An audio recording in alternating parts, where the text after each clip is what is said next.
प्राप्तुं शक्यो न चक्षुषा अस्तीति ब्रुवतोऽन्यत्र कथं तदुपलभ्यते अस्तीत्येवोपलब्धव्यः तत्त्वभावेन चोभयोः अस्तीत्येवोपलब्धस्य तत्त्वभावः प्रसीदति। यदा सर्वे प्रमुच्यन्ते कामा येस्य हृदि श्रिताः अथ मर्त्यो मृतो भवति अत्र ब्रह्म समश्नुते। यदा सर्वे प्रभिद्यन्ते हृदयस्येह ग्रन्थयः अथ मर्त्यो मृतो भवति एतावद्धि अनुशासनम्। न मनसा प्राप्तुं शक्यो न चक्षुषा।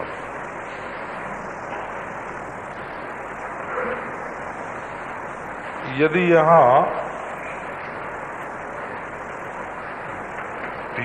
बाहर से भीतर जाने का क्रम माने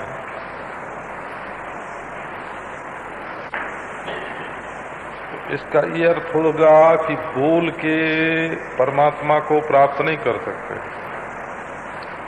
और मन से परमात्मा को प्राप्त नहीं कर सकते। माने जप पाठ कीर्तन ये तो वाणी में हो गया और मन में ध्यान उपासना हो गई। अब इससे भी अंतरंग बोले चक्षुषा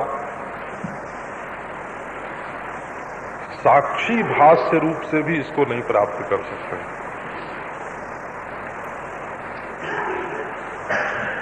माने जैसे हम अपने राग को द्वेष को अपनी शांति को अशांति को समाधि को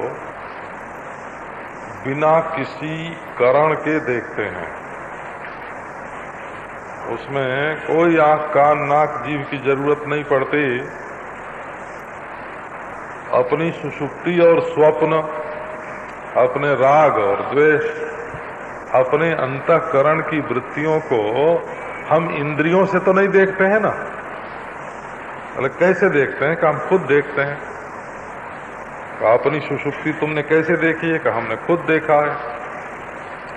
अपना स्वप्न कैसे देखा तुमने? किस इंद्रिय से देखा? बोले खुद देखा।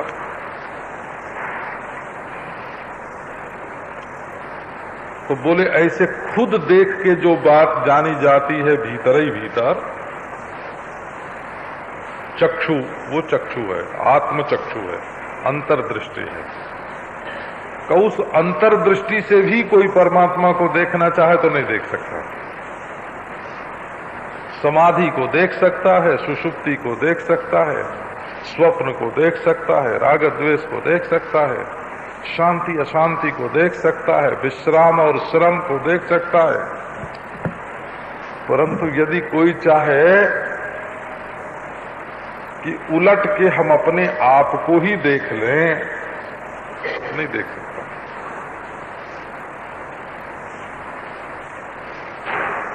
तो बोले कैसे देखा जाए? अस्तीति ब्रुवतः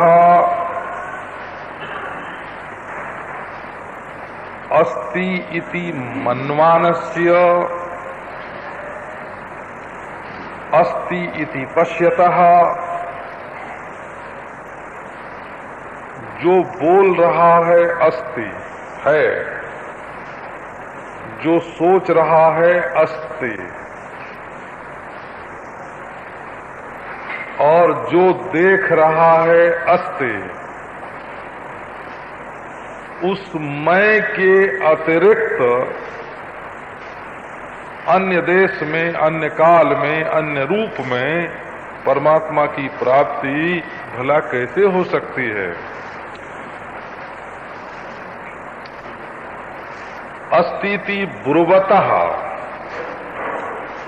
अस्तीति मन्वानात् अस्तीति पश्यतः पुरुषात् पंचम्यंत प्रयोग है सारा। अन्यत्र जो वक्ता है, जो मनता है, जो दृष्टा है, उस पुरुष से अलग कोई परमात्मा का दर्शन भला कैसे कर सकता है? यदि अलग दर्शन करेगा तो वो परमात्मा ही कैसे होगा? अब एक विचार की बात पहले आपके सामने, ये जो शरीर के भीतर चैतन्य मालूम पड़ता है,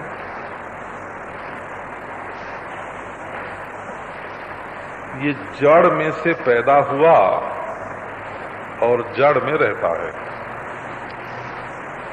तो इसका उपादान कारण भी जड़ है, माने मसाला जड़ है, और जड़ ही इसका स्थान है, और जड़ की मृत्यु ही इसकी मृत्यु है।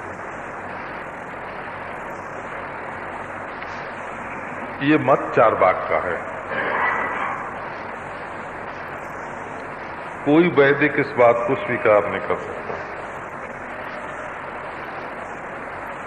आजीवन मैं ब्राह्मण हूं, मैं देह हूं, मृत्यु पर्यंत ये अभिमान बना रहे तो भी वैदिक दर्शन का जो दृष्टा है वो मृत्यु पर्यंत मैं देह हूं ये वृत्ति के बने रहने पर भी अपने को देह स्वीकार नहीं करता। हाँ, वो तो यही मानेगा कि देह के बाद कर्ता भोक्ता पापी पुण्यात्मा कर्म फल का भोगने वाला आत्मा जो है वो देह से बिल्कुल न्यारा है। वैदिक दर्शन में इसके लिए गुंजाइश नहीं है। तो जड़ द्रव्य से उत्पन्न आत्मा जड़ द्रव्य ही है, ये बात चार्वाक कहते हैं। और आकाश में जुगनू की तरह उड़ने वाला, ऊपर नीचे पूरब पश्चिम उत्तर दक्षिण जाने आने वाला, बढ़ने वाला है, देश के आश्रय से रहने वाला, देश में आश्रित ये आत्मा है,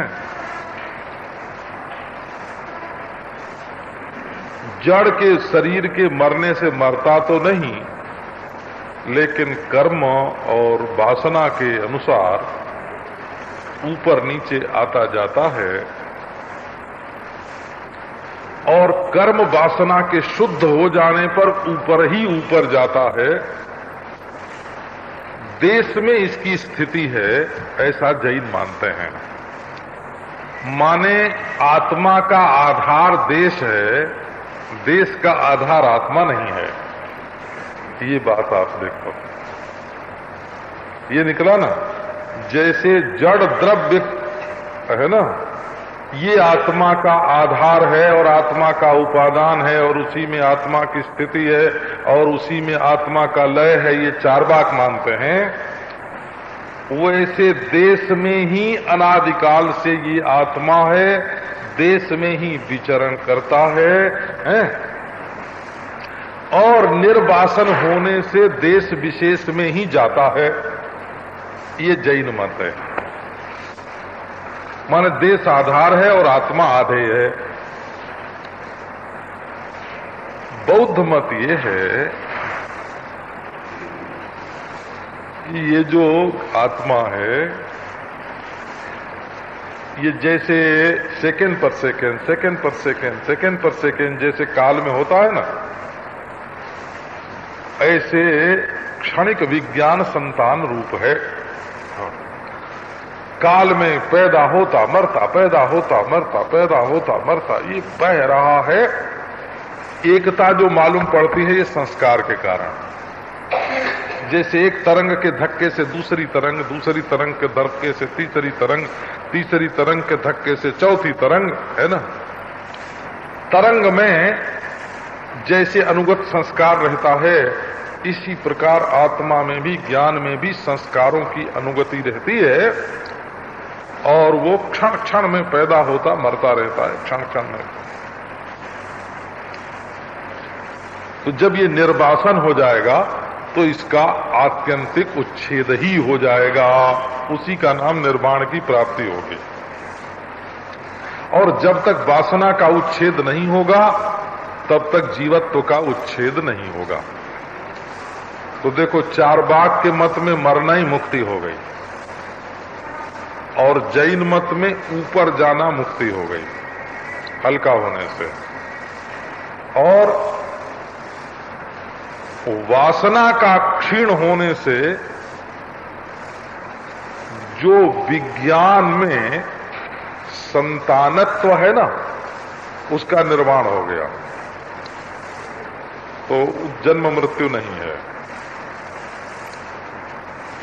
तो शरीर में जन्म मृत्यु है तो आत्मा में भी जन्म मृत्यु है। शरीर में आना, अब जरा इस पे विचार करें तो क्या निकलेगा कि काल में जिसका परिवर्तन हो रहा है सो भी जड़ द्रव्य ही है, और देश में जिसका आना जाना हो रहा है वो भी जड़ द्रव्य ही है, और जड़ द्रव्य से जो उत्पन्न हुआ सो भी जड़ द्रव्य ही है। तो वैदिक दर्शन जो है वो आत्मा को काल में या देश में या द्रव्य में उत्पन्न अथवा रहने वाला अथवा मरने वाला अथवा है ना, नारायण नहीं मानते हैं। वैदिक दर्शन की ये विलक्षणता। तो ये ज्ञान क्या है? ज्ञान वो है जिससे शब्द स्पर्श रूप रस गंध ये और इनके आश्रयभूत द्रव्य मालूम पड़ते हैं, और इनका स्थान भी मालूम पड़ता है, क्योंकि बिना स्थान के कोई द्रव्य नहीं मालूम पड़ सकता, और इनका काल भी मालूम पड़ता है। माने युगपत एक साथ जिसको देश काल और द्रव्य तीनों जिसको भासते हैं उसका नाम ज्ञान है। तो पूर्ण देश और अल्प देश, अल्पकाल और पूर्ण काल, अल्प द्रव्य और पूर्ण द्रव्य, तो तीनों की दोनों अवस्थाएं जिससे भासती हैं उसका नाम ज्ञान है। देश काल वस्तु का आधार ज्ञान है, आत्मा है। आत्मा का आधार देश काल वस्तु नहीं है। आत्मानात्म विवेक करने के लिए ये परिपाटी ग्रहण की जाती है। अब कल आपको जो सुनाया था, जैसे घड़ा फूट गया, बोले घड़े का अभाव हो गया, तो नहीं, वहां बुद्धि घड़े की आकृति तो फूट गई, लेकिन मिट्टी का अभाव हो गया, ये तो बुद्धि में नहीं आवेगा। इसलिए घट में जो अस्तित्व था उसमें से केवल आकृति का ही लोप हुआ, मृत्तिका रूप अस्तित्व तो रह गया। तो मृत्तिका के बाद जल रूप अस्तित्व, जल के बाद हम लोगों की परंपरा इस संबंध में ऐसी है, क्योंकि हमारे पास 5 इंद्रियां हैं और 5 विषयों का ग्रहण होता है। जैसे नाक से हम एक अद्भुत वस्तु ग्रहण करते हैं, गंध, वो न जीभ से मालूम पड़े, न आंख से, न कान से, न त्वचा से। वैसे ही हम जीभ से एक अद्भुत वस्तु ग्रहण करते हैं, रस, और वो लेबोरेटरी में जांच करके हम ये नहीं देखते हैं कि पानी है कि नहीं है। तो हम इस लेबोरेटरी में, शरीर में, जो हमको 5 परस्पर विलक्षण वस्तुओं का ज्ञान होता है, गंध रस नहीं है, रस गंध नहीं है, गंध रस रूप नहीं है, और गंध रस रूप स्पर्श नहीं है, और इस तरह से। तो शब्द स्पर्श रूप रस, ये 5 विषय हमें इन 5 मशीनों से इस शरीर में मालूम पड़ता है। इसलिए इन 5 इंद्रियों और 5 विषयों का आश्रयभूत जो 5 द्रव्य हैं, है ना, उनमें एक दूसरे के एक में मिल जाने के बाद भी अभाव प्रत्यय नहीं होता। ये आकाश रूप है, कई अहम रूप है, ये बुद्धि रूप है, वृत्ति रूप है ना, ये आत्म रूप है, ये सत प्रत्यय। असल में हम सद बुद्धि को ही सत प्रत्यय बोलते हैं ना। घट सन पट सन, घट सन पृथ्वी सती, आत्मा सन। अच्छा कहो कि अच्छा हम अभावी बुद्धि को ग्रहण करें, तुम्हारी भाव बुद्धि को ग्रहण न करें तो क्या होगा? कि घटा भाव को ग्रहण करें। तो अभाव प्रत्यय की विशेषता बताता हूं। अभाव प्रत्यय भाव प्रतियोगिक और साधिष्ठान होता है ना। किसी चीज का जब अभाव मालूम पड़ेगा, जैसे घड़ा नहीं है, तो जो नहीं है वो भी मालूम पड़ेगा क्या नहीं है ना। जब जब अभाव प्रत्यय होगा तब क्या नहीं है, किसका अभाव है, ये भी मालूम पड़ेगा, और जिसको मालूम पड़ेगा वो भी होगा, और जिसमें मालूम पड़ेगा सो भी होगा। अभाव की जो प्रतीति होती है वो हमेशा अपने विरोधी भाव की तो प्रतियोगिनी होती है प्रतीति, और अधिष्ठान सहित होती है, उसका दृष्टा होता है। जैसे जब कहेंगे कि घटो नास्ति, ये जब प्रत्यय बनेगा है, तो पूर्वम घटः आसीत, ये तो संस्कार रूप से अभाव प्रत्यय में अनुगत रहेगा। और अहम अस्मि, मैं हूं, घड़े का अभाव है। अगर ये वृत्ति किसी को बनेगी ना, तो घड़ा नहीं, घड़े की वृत्ति का लोप कहां हुआ? घड़े का अभाव है, प्रपंच का अभाव है, समूचे ही प्रपंच का ले लो, प्रपंच का अभाव है। तो अभाव प्रतियोगिक जो प्रपंच है, जस्या भाव सब प्रतियोगी, है ना, प्रपंच का प्रतियोगी, जस्या भाव सब प्रतियोगी, जिसका अभाव होता है वो प्रतियोगी होता है। तो किसका अभाव हुआ? बोले घड़े का, प्रपंच का है? तो किसका अभाव हुआ? बोले घड़े का, प्रपंच का है। तो प्रपंच प्रतियोगी हुआ। अभाव में अनुयोगी और प्रतियोगी दोनों ही होते हैं। लो, और दूसरे अभाव का प्रत्यय किसी को होता है। ज्ञान स्वरूप आत्मा रहेगा तब उसको अभाव की सिद्धि होगी, नहीं तो होगी नहीं। तो एक नियम ये अकाट्य निकलता है इसमें से कि यस्मिन् विषये सत् सत् सत् इति बुद्धि कदापि न व्यभिचरति। ऐसा कोई अनुभव बताओ जिसमें मैं नहीं हूं, ऐसा अनुभव होवे। अच्छा, अब एक तीसरी बात इसके संबंध में और ध्यान देने लायक है।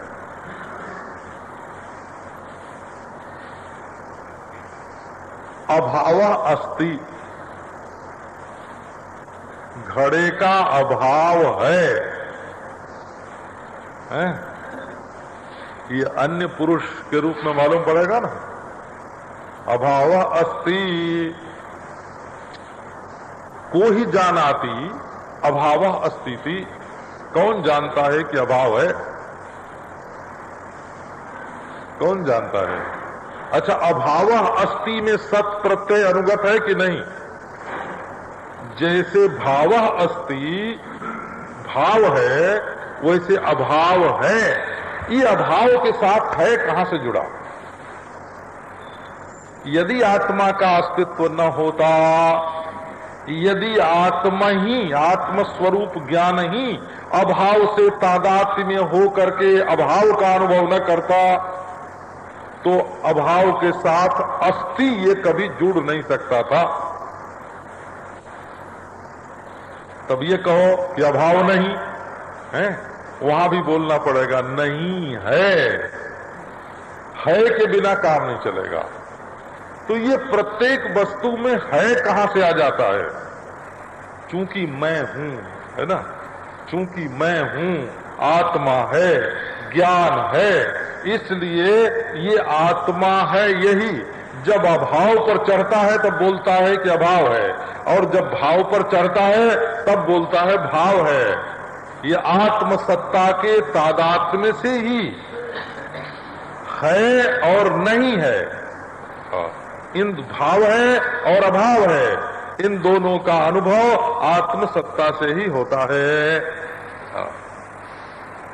अब जरा एक दूसरी बात, माने वो बात तो आपके ध्यान में आ गई होगी कि अभाव की जो प्रतीति है वो एक तो जिसका अभाव है,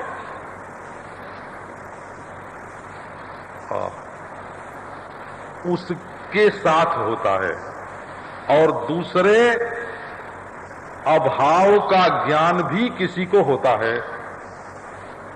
तो जिसको ज्ञान होता है उसी को हम आत्मा, उसी को ब्रह्म बोलते हैं। अब एक बात आपको और बता रहा हूं, वैसे आप लोग तो बड़े जानकार हैं, शिष्टों की सभा में ऐसे नहीं बोला जाता कि आपको बताते हैं, है ना।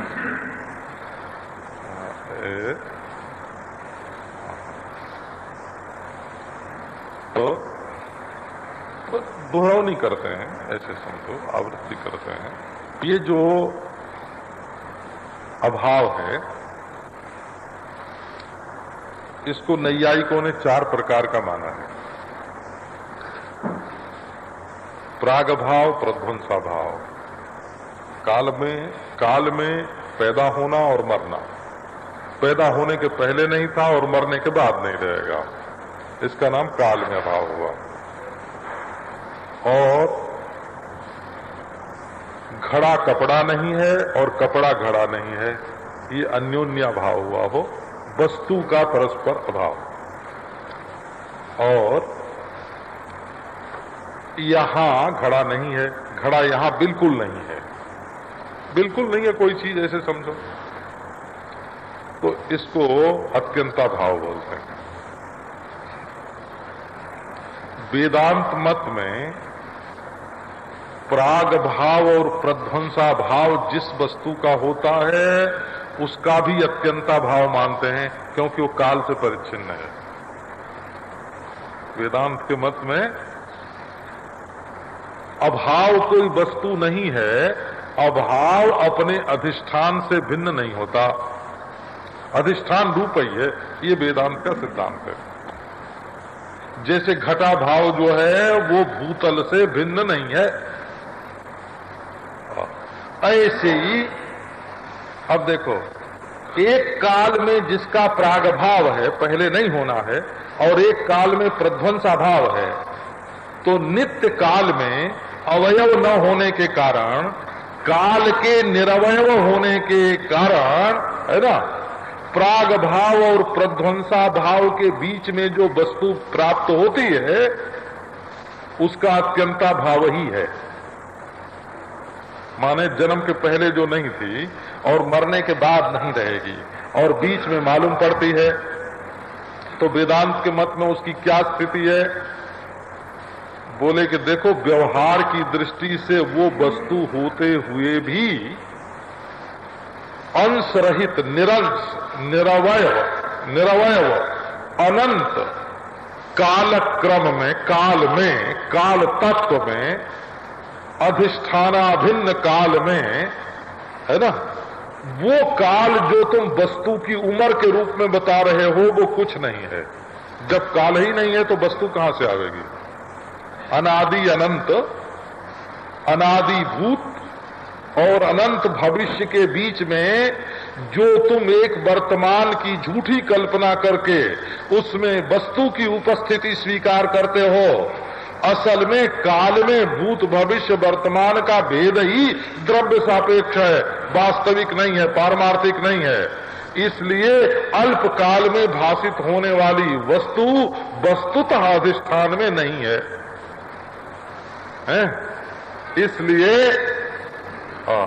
इसलिए प्राग भाव और प्रध्वंसा भाव वाली जो वस्तु है वो वस्तु भी अभाव रूप ही है, और अभाव रूप होने से अधिष्ठान से अभिन्न नहीं है। एक वेदांत की बात और सुनाते हैं। ये वेदांती लोग कहते हैं कि हे नैयायिको, जो तुम वस्तु में अन्योन्याभाव मानते हो, जैसे घड़ा कपड़ा नहीं है और कपड़ा घड़ा नहीं है, इसको अन्योन्याभाव बोलते हो। कपड़ा घड़ा नहीं है और घड़ा कपड़ा नहीं है, तो दोनों देशव्यापी नहीं है। माने घट देश में पट का अत्यंताभाव है और पट देश में घट का अत्यंताभाव है, यही ना है। तो देश में अभाव होना तो अत्यंताभाव हो गया ना। अन्योन्या भाव जो है वो अत्यंता भाव की अपेक्षा किंचित भी विलक्षणता नहीं रखता।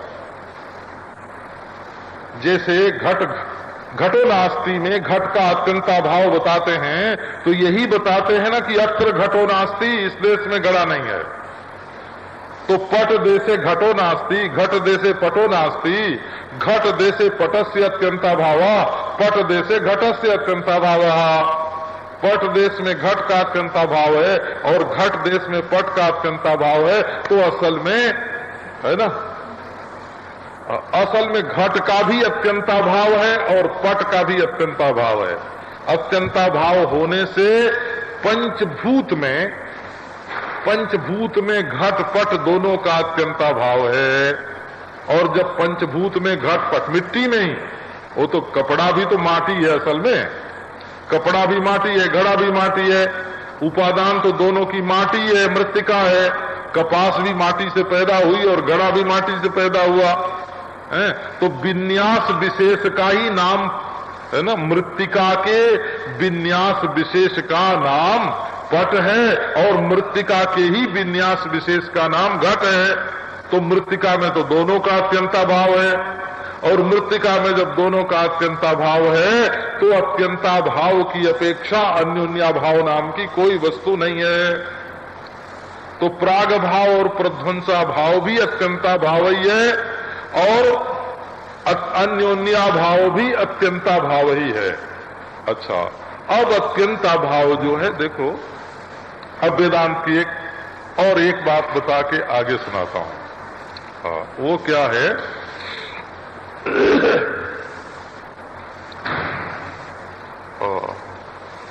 वेदांत की ये बात ध्यान में लाने लायक है। हो, वेदांत अध्यारोप की दृष्टि से प्रपंच का अत्यंता भाव नहीं बताता, परमार्थ की दृष्टि से प्रपंच का अत्यंता भाव बताता है। इसको आप ध्यान में ले लो।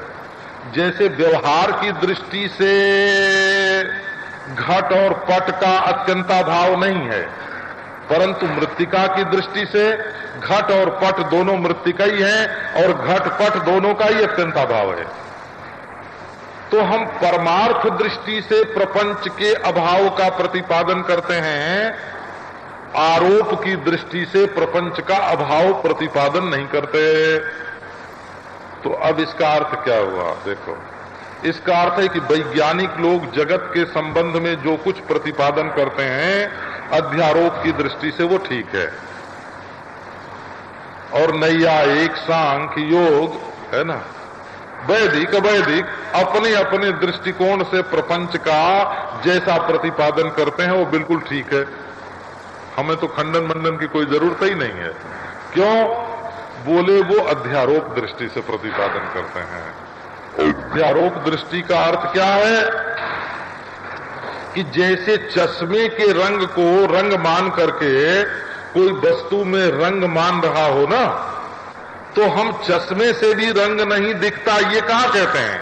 हम तो कहते हैं वस्तुगत्या रंग नहीं है, चश्मे से रंग नहीं दिखता है, ऐसा थोड़ी बोलते हैं। जैसे कोई हरा चश्मा लगाए हो और उसको कोई हरी हरी चीज दिखाई पड़ती हो, तो हम उसको समझाने के लिए ये कहेंगे हैं क्या कि जिस चीज में तुम रंग देख रहे हो उस चीज में रंग का अत्यंताभाव है, लेकिन चश्मे से रंग नहीं दिखता ये हम नहीं कहते हैं, है ना। तो ब्रह्म में प्रपंच नहीं है ये बात तो हम बोलते हैं, लेकिन प्रपंच तुम्हारे अंतःकरण से दिखता नहीं है, ऐसा कहां कहते हैं? दिखना और होना ये दोनों दो चीज होती है हो। पहले इसी का विवेक कर लो। दिखती है इसलिए है ऐसा नहीं होता, नीलिमा आकाश की मालूम पड़ती है इसलिए है ऐसा नहीं है। तो अंतःकरण का संपूर्ण विवेक करके और अंतःकरण का अपवाद करके, ज्ञान दृष्टि से अंतःकरण का अपवाद करके देखो तो तुम्हारे स्वरूप में ये प्रपंच नहीं है, और अपवाद दृष्टि से न देख करके आरोप दृष्टि से देखो तो ये संपूर्ण प्रपंच तुम्हारे अंदर दिख रहा है। इसलिए प्रपंच अपने में अपनी दृष्टि से तो अनिर्वचनीय है और परब्रह्म परमात्मा के स्वरूप में अनुभवा भास रहा है, पर दृष्टि से नहीं है और व्यवहार दृष्टि से भास रहा है। तो ये बात सुनाए। इसमें देखो इसका अब मंत्रारूढ़ इस बात को करते हैं। मंत्रारूढ़ होना और मालूम पड़ना, जगत में इसका विवेक करो, है ना। अस्तित्व धर्मवान पदार्थ अस्ति प्रत्यय और अस्ति प्रत्यय का साक्षी, है ना। एक तो जो बाहर अंतःकरण के द्वारा जो बाहर और भीतर के भेद से युक्त, भूत और भविष्य काल से युक्त, है ना, बाहर और भीतर की कल्पना से युक्त, भूत और भविष्य की कल्पना से युक्त, कार्य और कारण की कल्पना से युक्त अंतःकरण के द्वारा जो हम पदार्थों को देख करके उनके स्वरूप का निर्धारण करते हैं वो एक है। और बाहर भीतर की कल्पना, भूत भविष्य की कल्पना, कार्य कारण की कल्पना, ये अंतःकरण की वृत्ति मात्र है। और ये जो है ये फुरना रूप से उड़ती रहती है, कभी शांत होती है, और मैं इसका साक्षी हूं। अपने को साक्षी रूप से जानना ये दूसरी चीज है। बोले इतने से भी वेदांत सफल नहीं हुआ। अभी वेदांत की सार्थकता अपने को साक्षी जानने से नहीं है। अगर अपने को साक्षी जानने से ही मनुष्य कृतकृत्य हो जाए तो वेदांत के श्रवण की, मनन की, निधिध्यासन की कोई जरूरत न रहे, और आत्मदर्शन हो जाने पर भी ब्रह्मात्मैक्य दर्शन न हो। आत्मा का अस्तित्व, आत्मा का प्रकाश, है ना, ये जो आत्मा जानाती है ना, जानता है, ये आरोपित है। बोला आत्मा अस्ति, ये आरोपित है। आत्मा प्रियते का ये भी आरोपित है। आरोपित कैसे है? का अंतःकरण में ही अस्ति वृत्ति, जानाती वृत्ति और प्रियते वृत्ति ये उदय होती है। अस्ति माने है ना, ऐसी वृत्ति, और जानाती माने जानता है ऐसी वृत्ति, और प्रियते प्रसन्न होता है, तृप्त होता है ऐसी वृत्ति। ये तीनों वृत्ति अंतःकरण में ही कल्पित होती हैं। तो अब देखो अपने बारे में अस्ति और दूसरे के बारे में अस्ति, ये दो तरह का प्रत्यय अंतःकरण में होता है। तो अपने बारे में जो अस्ति प्रत्यय है वो कारण है, वो आश्रय है, वो आधार है, और दूसरे के बारे में जो अस्ति प्रत्यय है वो कार्य है। घटः अस्ति और अहम अस्मि, घड़ा है और मैं हूं। अहम अस्मि पूर्वक घटः अस्ति, मैं हूं तब घड़ा है। मैं अगर नहीं हूं तो घड़ा नहीं हो सकता, मेरे होने पर ही घड़ा हो सकता है। और अहम जानामि में, जानामि में, जानाति में दो प्रत्यय है। अहम आत्मानम जानामि, अहम घटम जानामि। मैं अपने को जानता हूं और मैं घड़े को जानता हूं। यहां आत्मज्ञान पूर्वक ही घड़े का ज्ञान होगा।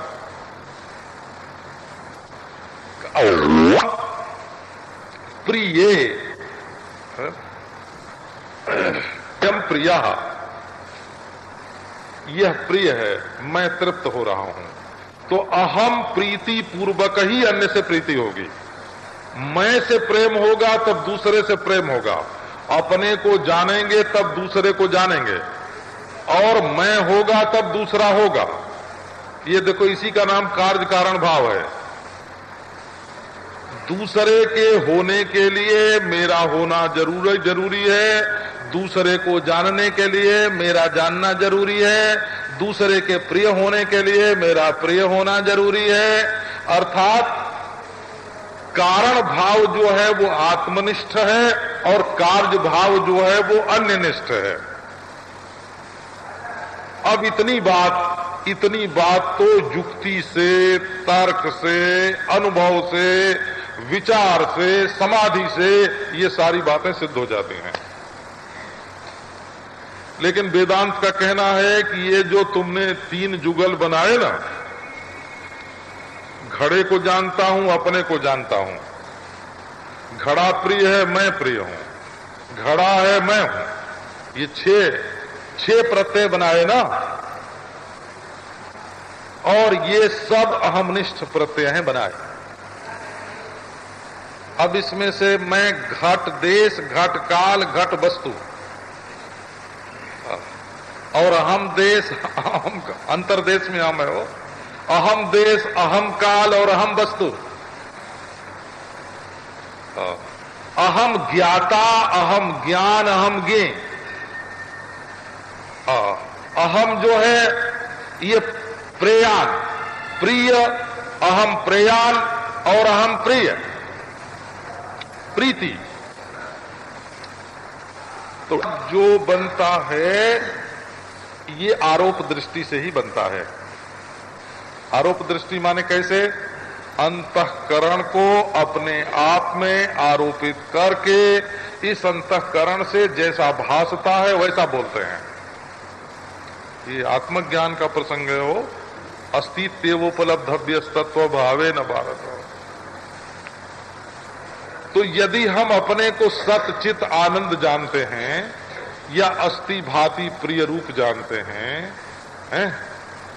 या होना, जानना और प्रियता,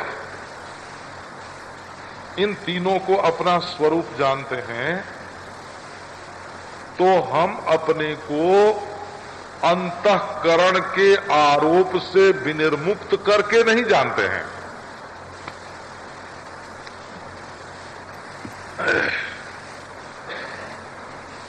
क्यों? इस आरोप के पूर्व और इस आरोप के बाद, इस आरोप के बाहर, इस आरोप के भीतर हैं, और इस आरोप की शांत दशा और इस आरोप की उद्गम दशा, ये 6 विकल्प और बन जाएंगे। तो वेदांत यही चीज नहीं बताता है। ये बात आपके ध्यान में रहना चाहिए। वेदांत ऐसी चीज बताता है जो आरोप को अपने साथ लेकर अंतःकरण को छोड़े बिना, अंतःकरण को बट्टे खाते में डाले बिना, करण को उचंत खाते में लिखे बिना, अंतःकरण के साथ ऐसे ही तादात्म्य तो स्पष्ट ही देखने में आता है ना। अयोदहती, लोहा जला रहा है। अरे जलाना लोहे का काम थोड़ा ही है, जलाना तो आग का काम है। परंतु लोह में अग्नि का आरोप हो गया, लोह में अग्नि का अध्यास हो गया, लोह और अग्नि का जो विवेक था वो नष्ट हो गया। तब न ये मालूम पड़ता है कि लोहा जलाता है। लोहा जलाता है कैसे मालूम पड़ता है? क्या क्या आनंद है बोला। तो मालूम पड़ता है कि अहम गच्छामि, मैं चलता हूं, अहम करोमि, मैं करता हूं, अहम ब्रवीमि, ऐसा जो मालूम पड़ता है। कैसा मालूम पड़ता है? जानामि कैसे मालूम पड़ता है? अहम पश्य, है ना, अहम अस्मि कैसे मालूम पड़ता है? कहीं वही मालूम पड़ता है जो सत, जो आत्म वस्तु है ना, उसका अंतःकरण के साथ तादात्म्य हो गया है। तो अब आपको एक ऐसी अस्थि का निरूपण आपको सुनाते हैं जो अस्तित्वोपलब्धव्य। इत्येव शब्द का व्यावर्त्य देखो। बाहर एक विद्वान थे तो उन्होंने कहा कि हम धर्म को सनातन धर्म बिल्कुल नहीं कहते। क्यों नहीं कहते? बोले कि विशेषण जो होता है वो अपने से इतर सजातीय का व्यावर्तक होता है। ये नियम देखो, शास्त्र के पारिभाषिक नियम है ना। अपने से भिन्न और अपने सरिस, अपने सदृश, है ना, किसी दूसरे को हटाने के लिए विशेषण लगाया जाता है। तो यदि हम धर्म का विशेषण सनातन लगावेंगे तो कोई असनातन धर्म भी होता है ये प्राप्त होगा। ये तो सनातन धर्म है, एक असनातन धर्म होता है।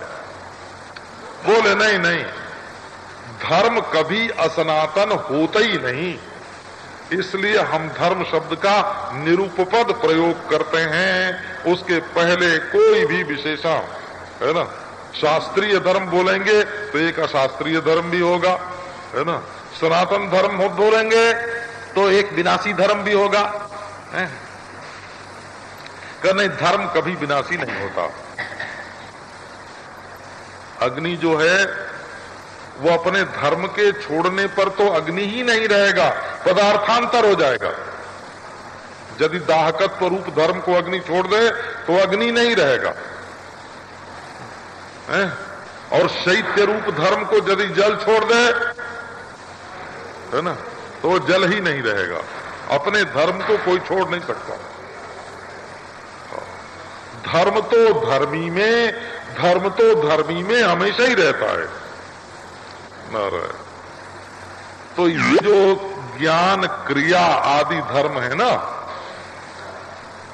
काल की दृष्टि से परिवर्तन, देश की दृष्टि से संकोच और विस्तार, द्रव्य की दृष्टि से जन्म और मरण, इनका होना और इनका जानना और इनमें प्रियता अप्रियता, ये सब की सब अंतःकरण के साथ तादात्म्य होने के कारण ही भासती है। तो एक बार अंतःकरण से जुदा करो अपने आप को। काल की कल्पना, देश की कल्पना, वस्तु की कल्पना का जो आधार है अंतःकरण, जो उनके शांति और उदय का कारण है अंतःकरण, जो उनके होने न होने का स्थान है अंतःकरण, उस अंतःकरण को छोड़कर देखो, उससे तुम न्यारे हो। का उससे तुम न्यारे हो तो देश काल अपने साथ क्यों जोड़ते हो? वेद कहते हो कि तुम आदेश हो, तुम अकाल हो। एतस्मिन् अदृश्ये अनात्मे अनिरुक्ते अनिलयने अभयम प्रतिष्ठाम विन्दते। तैत्तिरीय उपनिषद में आत्मदेव का वर्णन है वो आत्मा का। 4 बात देखो क्या, अदृश्ये अनात्मे अनिरुक्ते अनिलयने।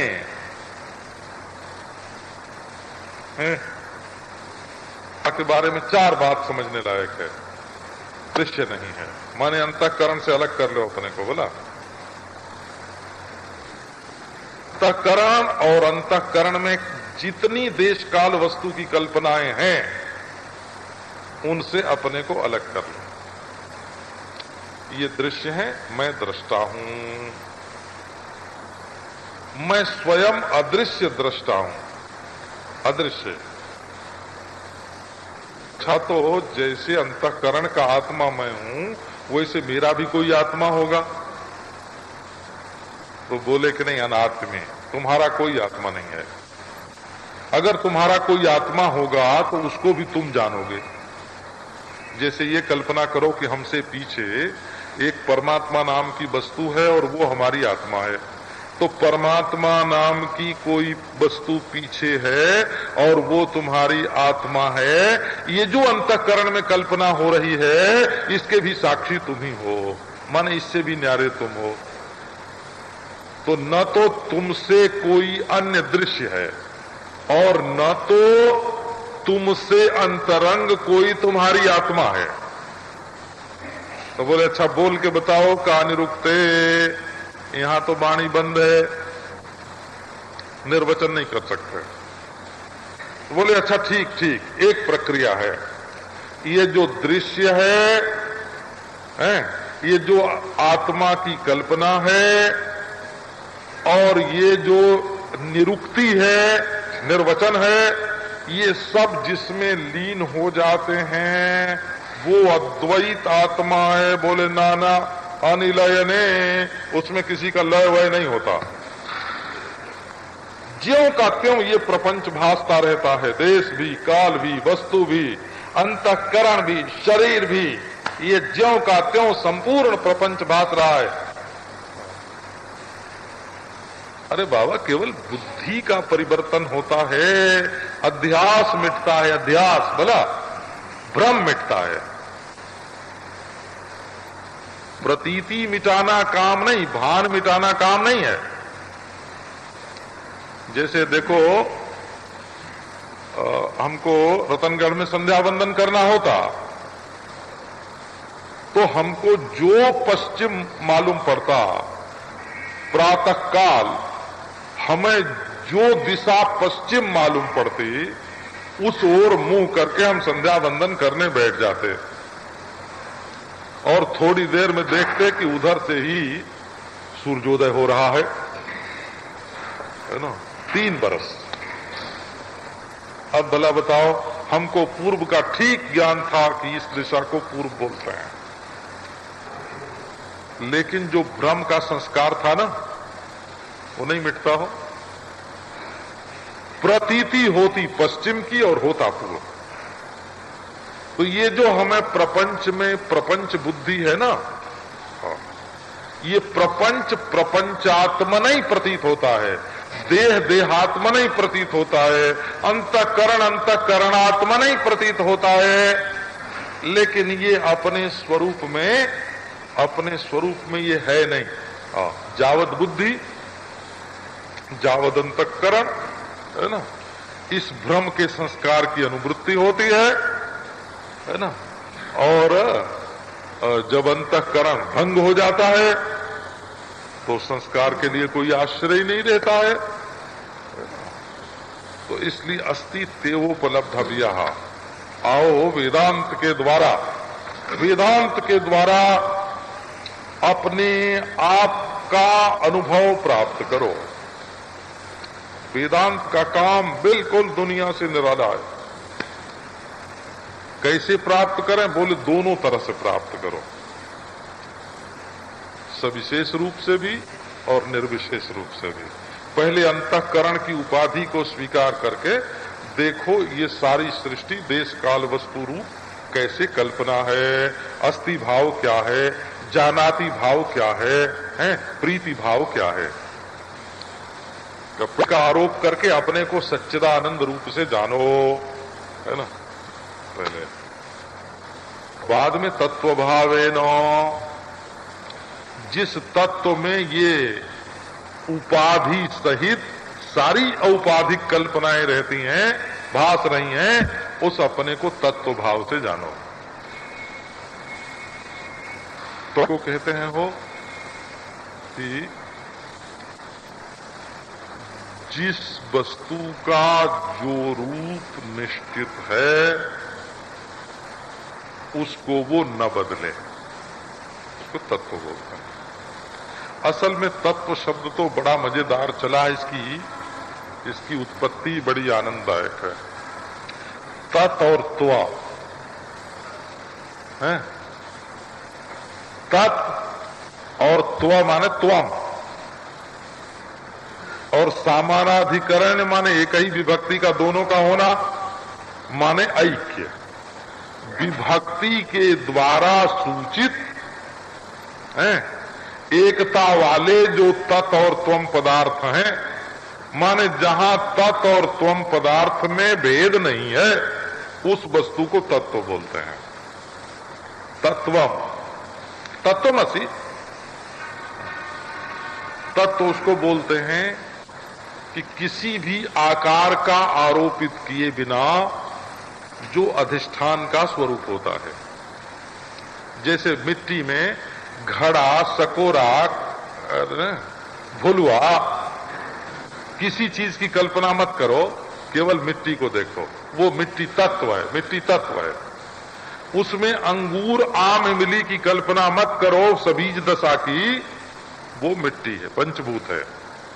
ऐसी सृष्टि के मूल में जो बीज मूलक भेद मालूम पड़ते हैं ना, स्त्री के, पुरुष के, पशु के, पक्षी के, इनकी कल्पना छोड़ करके आकार का आरोप किए बिना जो मूल सत्ता का स्वरूप है उसको तत्व कहेंगे, है ना।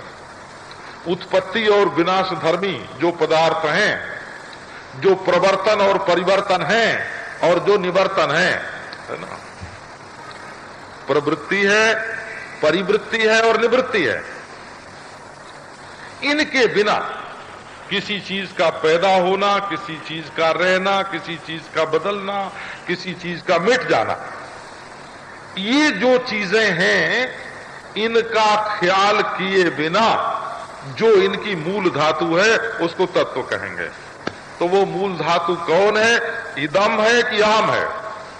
बोले बिना अहम के तो इदम होता ही नहीं, इसलिए इदम तो अहम में लीन हो जाता है। और अहमपना कैसे भासता है? तो अंतःकरण के कारण अहम भासता है ना। ये अंतःकरण भी तो एक बीज ही है पंचभूत में, है। तो इस संस्कार युक्त अंतःकरण बीज को पृथक करके अपने आप को देखो, वो अपना आप ब्रह्म है और इसमें कोई पृथकृत और अपृथकृत बीज सत्ता नहीं है। बोले भासती है, कि भासती है तो भासने दो, अगर पश्चिम पूर्व भासता है तो भासने दो। ज्ञान का भान से विरोध नहीं है, ज्ञान तो भानात्मक ही है, ज्ञान का केवल भ्रम से विरोध होता है। ज्ञान में भ्रम को स्वीकार, यद्यपि भ्रम भी एक ज्ञान ही है, विपरीत ज्ञान का नाम भ्रम है, ज्ञान का ही नाम भ्रम है। भला ज्ञान का ही नाम भ्रम है। कैसा? कि ये जो हमारा मन और इंद्रियां दिखाती हैं कि हम बाहर से ज्ञान लेके आते हैं या भीतर से ज्ञान लेके बाहर जाते हैं, अपने संस्कार को बाहर प्रकट करते हैं और बाहर की चीजों का संस्कार ला करके भीतर देते हैं। ये जो तुम्हारे और वस्तु के बीच में जो दलाल प्रकट हो गए हैं, हाँ, ये दलाल जो हैं ये वस्तु के स्वरूप को बिगाड़ देते हैं, बिगाड़ के दिखाते हैं, है ना।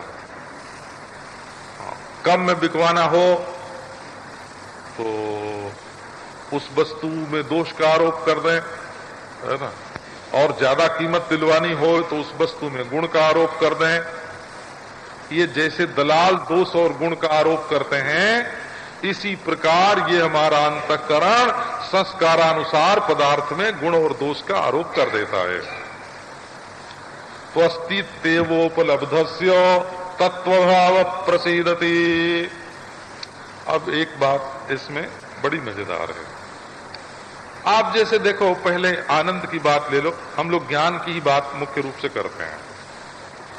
हमें बोलना हो तो अविद्या काम कर्म बोलेंगे, काम अविद्या कर्म नहीं बोलेंगे, या कर्म अविद्या काम नहीं बोलेंगे, अविद्या काम कर्म बोलेंगे। इसका कारण है कि जैसे आनंद है, आप पहले आनंद की बात देखो। आनंद मालूम पड़ना, आनंद की प्रतीति, आनंद की अनुभूति, तो ऐसा मालूम पड़ता है ना कि एक आनंद है और एक उसकी अनुभूति है? लेकिन क्या अनुभूति के सिवाय आनंद नाम की कोई वस्तु कहीं रहती है? का आनंद तिजोरी में है और तुम यहां हो, रुपए में आनंद का आरोप कर दिया, जेवर में आनंद का आरोप कर दिया, और तुम्हारी श्रीमती घर में है, बोले हमारा आनंद तो घर में है, तो श्रीमती में आनंद का आरोप कर दिया।